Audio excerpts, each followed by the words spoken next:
कई जीत बाकी है, कई हार बाकी है, अभी तो जिंदगी का सार बाकी है, यहां से चले हैं नई मंजिल के लिए, यह तो एक पन्ना था, अभी तो पूरी किताब बाकी है, अभी तो पूरी किताब बाकी है। जी हाँ दोस्तों, स्वागत है आपका आपके अपने YouTube channel RBSC online classes में। बिल्कुल आपकी नई शुरुआत हो चुकी है। जो नया सिलेबस है 2023-24 के अकॉर्डिंग, उसके लिए क्लास 10th की साइंस का नया सिलेबस स्टार्ट हो गया है, जिसके अंदर अपन डिस्कस करने वाले हैं आपके साइंस को बहुत ही अच्छी तरीके से। और इस बार जो खास होने वाला है वो ये है कि चैप्टर के अंदर जो प्रैक्टिकल होंगे वो चैप्टर के उसी समय साथ में ही समझा दिए जाएंगे, जिससे हमें ना केवल अच्छे से पढ़ पाएंगे बल्कि अच्छे से सीख भी पाएंगे और समझ भी पाएंगे। तो पूरा वीडियो ध्यान से देखिएगा, पहले ही वीडियो में अपने को पता चल जाएगा किस तरह से हम इसमें पढ़ने वाले हैं। तो आज का जो हमारा चैप्टर है, चैप्टर फर्स्ट स्टार्ट कर रहे हैं आपके साइंस का, क्लास 10th की साइंस का पहला चैप्टर रासायनिक अभिक्रियाएं एवं समीकरण। तो चलिए बात करते हैं, हमारा जो पहला चैप्टर है रासायनिक समीकरण एवं अभिक्रिया, इसके बारे में हम डिस्कस करने वाले हैं। आज का जो हमारा वीडियो है वो बिल्कुल बेसिक इस चैप्टर का वीडियो है, जिसके अंदर अपन डिस्कस करेंगे भौतिक परिवर्तन, रासायनिक परिवर्तन क्या होते हैं, और साथ में रासायनिक अभिक्रिया किसे कहते हैं, कब रासायनिक अभिक्रिया होती है, कैसे पहचान सकते हैं, उसको डिस्कस करने वाले हैं। तो देखिएगा, हम डेली लाइफ में बहुत सारे तरह के क्या देखते हैं, चेंजेस देखते हैं, घर के अंदर बहुत सारे तरह के परिवर्तन देखते हैं। जैसे हम घर में सब्जी बनाते हैं तो उसमें बहुत सारे मसाले डालकर उसको गर्म किया जाता है तो सब्जी बन जाती है। या फिर हम और भी कई तरीके के परिवर्तन देखते हैं, पानी को गर्म करते हैं तो वो भाप बन जाता है, या फिर हम पानी को फ्रीज के अंदर रख देते हैं तो वो बर्फ बन जाता है।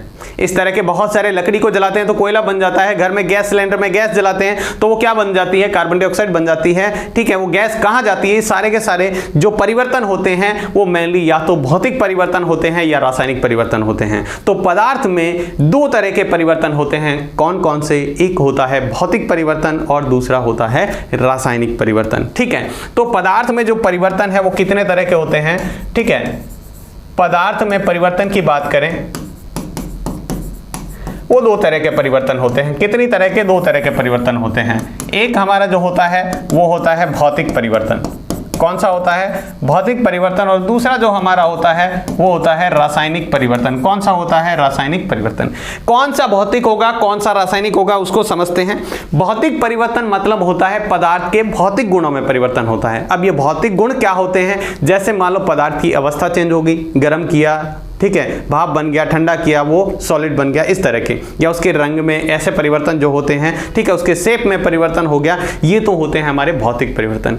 और रासायनिक जो परिवर्तन होते हैं उसमें क्या होता है, रासायनिक गुणों में क्या होता है, परिवर्तन होता है। रासायनिक गुण कौन से होते हैं, केमिकल प्रॉपर्टीज कौन सी होती है, रासायनिक गुण। रासायनिक गुण वे गुण होते हैं जब इसको जलाया जाए या किसी दूसरे पदार्थ के साथ इसकी अभिक्रिया कराई जाए तब क्या बनता है, तब क्या उसका प्रोडक्ट बनेगा, वो होते हैं रासायनिक गुण। ठीक है, तो हम यहाँ पे देखें तो भौतिक परिवर्तन वो परिवर्तन होते हैं जिसमें पदार्थ के भौतिक गुणों में परिवर्तन होता है। किस में होता है, भौतिक गुणों में। रासायनिक परिवर्तन वो जो पदार्थ के रासायनिक गुणों में परिवर्तन होता है। तो देखिएगा, हम इसको समझते हैं बहुत ही अच्छी तरीके से और ध्यान से देखिएगा। यहाँ पे हम बात करने वाले हैं, सबसे पहले हमने बात की जो पदार्थ में परिवर्तन है। ठीक है, हमारे आसपास प्रतिदिन बहुत सारे परिवर्तन होते हैं, ठीक है, जिसमें से पदार्थ दूसरे रूपों में क्या हो जाता है, एक पदार्थ दूसरे रूपों में बदल जाता है। इस तरह के परिवर्तन को हम या तो भौतिक परिवर्तन कहते हैं या फिर रासायनिक परिवर्तन कहते हैं। ठीक है, अब हम देखते हैं भौतिक और रासायनिक परिवर्तन किस तरह से होते हैं। अभी मैंने जैसे बताया आपको, भौतिक परिवर्तन जिसमें क्या होता है, पदार्थ के भौतिक गुणों में परिवर्तन होता है। ध्यान रखिएगा, पदार्थ के भौतिक गुण। भौतिक गुण कौन सा हो गया, जैसे उसकी अवस्था हो गया, स्टेट हो गया उसकी, ठीक है, उसका शेप हो गया, ये सारी जो परिवर्तन होते हैं भौतिक परिवर्तन।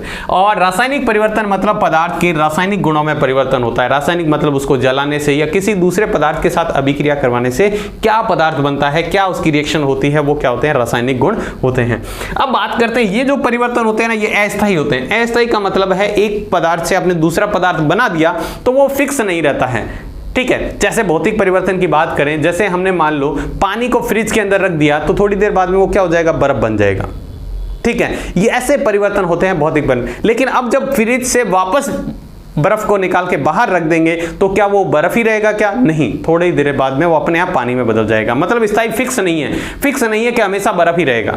जबकि जो रासायनिक परिवर्तन होते हैं वो क्या होते हैं, स्थायी होते हैं। स्थायी का मतलब क्या हो गया, ये परमानेंट होते हैं। परमानेंट मतलब एक के बाद दूसरा पदार्थ बन गया तो वापस वो नहीं बनेगा पहले वाला। जैसे दूध से दही बना दिया, अब दही को आप चाहे बाहर रखो चाहे फ्रिज में रखो, दही दही ही रहेगा, ठीक है, वो वापस दूध नहीं बन सकता, मतलब फिक्स एक पदार्थ हो गया, वो दही बन गया, ठीक है। उसके बाद में इसमें क्या होता है, पुनः प्रारंभिक पदार्थ प्राप्त हो जाता है जो फर्स्ट में पहले था। जैसे मान लो हमने क्या किया था, पानी से बर्फ बनाया था, अब बर्फ से वापस पानी बना सकते हैं क्या? उल्टा भी चल सकते हैं क्या? बिल्कुल चल सकते हैं। जब उल्टा वापस वही पदार्थ बनाया जा सकता है तो वो होते हैं कौन से? भौतिक परिवर्तन। जबकि रासायनिक परिवर्तन में पुनः प्रारंभिक पदार्थ प्राप्त नहीं किया जा सकता। मान लो लकड़ी को आपने जला दिया और लकड़ी को जलाने से हमें पता है राख बन जाती है या फिर कार्बन डाइऑक्साइड बन जाती है, क्या उससे वापस लकड़ी को बनाया जा सकता है क्या? बिल्कुल नहीं बनाया जा सकता, ठीक है, ठीक है। जो भी चीज जल जाती है, जलने के बाद में उसका क्या बन जाता है, या तो कार्बन डाइऑक्साइड बन जाती है या फिर उसकी राख बन जाती है। उस राख से वापस वही पदार्थ बनाना पॉसिबल ही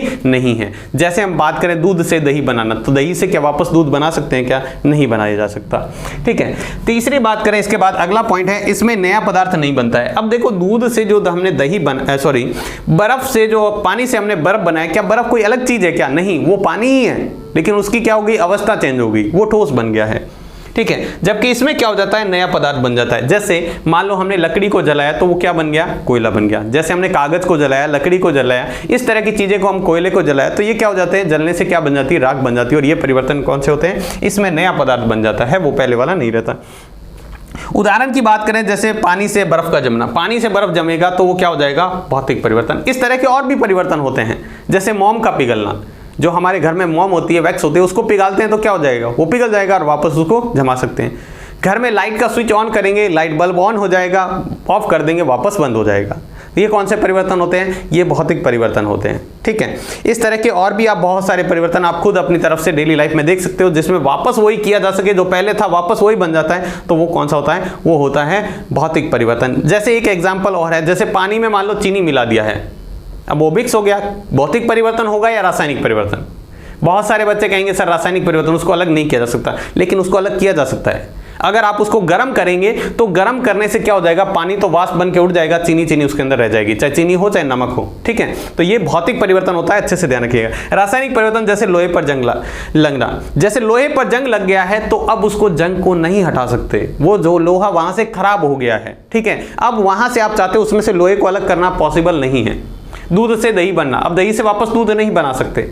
लकड़ी का जलना, लकड़ी जलने से राख या CO2 बन गई है, अब उससे वापस लकड़ी नहीं बनाया जा सकता। कागज को जलाने से CO2 और क्या बन जाती है, कार्बन डाइऑक्साइड, क्या वापस उससे कागज बना सकते हैं क्या? नहीं। तो ऐसा जब भी परिवर्तन ऐसा होता है जिसमें वापस पहले वाला पदार्थ नहीं बनता है, तो वो हमारा कौन सा परिवर्तन होगा, रासायनिक परिवर्तन होगा। कौन सा परिवर्तन होगा? और जब पहले वाला पदार्थ बन जाता है तो वो कौन सा परिवर्तन होता है, भौतिक परिवर्तन होता है। कौन सा परिवर्तन होता है, भौतिक परिवर्तन होता है। चलिए हमने देख लिया है भौतिक और रासायनिक परिवर्तन क्या होता है। अब हम चैप्टर में आते हैं। पहले जो हमारा सबसे पहला टॉपिक चैप्टर का नाम है, जो हमारा चैप्टर का नाम था रासायनिक अभिक्रियाएं। क्या होती है रासायनिक अभिक्रिया, किसे कहते हैं रासायनिक अभिक्रिया? लगातार जुड़े हुए रहिएगा, बहुत इंटरेस्टिंग चैप्टर है, ठीक है। और ना केवल इस टॉपिक को हम किससे समझने वाले हैं, सिर्फ परिभाषा से देखने वाले हैं, बल्कि यहाँ पर हम एक प्रैक्टिकल से भी समझने वाले हैं, तो पूरे वीडियो में ध्यान से बने रहिएगा।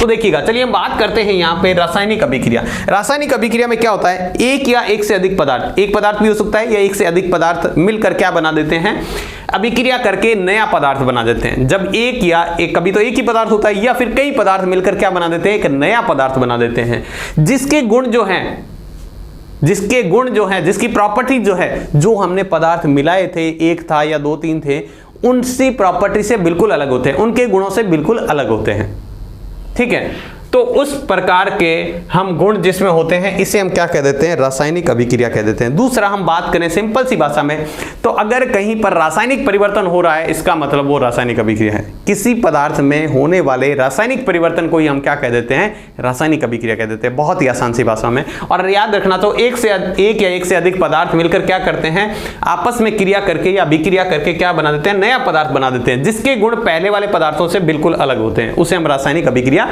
कह देते हैं। एक सिंपल सा एग्जांपल लेते हैं, जैसे हम घर में चाय बनाते हैं, तो चाय बनाने के लिए मेन कौन से कंपोनेंट चाहिए, आपको पता है, चाय पत्ती चाहिए, चीनी चाहिए, पानी चाहिए और दूध चाहिए। मेनली ये चार चीजें चाहिए, ठीक है। तो यहां पर हमने चार चीजें मिलाकर उसको गर्म किया तो क्या बन गई, चाय बन गई, क्या बन गई? चाय बन गई। ठीक है, तो ये एक चारों पदार्थों ने आपस में क्या किया था? अब देखो, चाय पत्ती के गुण अलग होते हैं, चीनी के गुण अलग होते हैं, पानी के गुण अलग होते हैं, दूध के गुण अलग होते हैं, लेकिन जब चाय बनी है उसके उनके गुण पहले वाले से सबसे अलग हैं।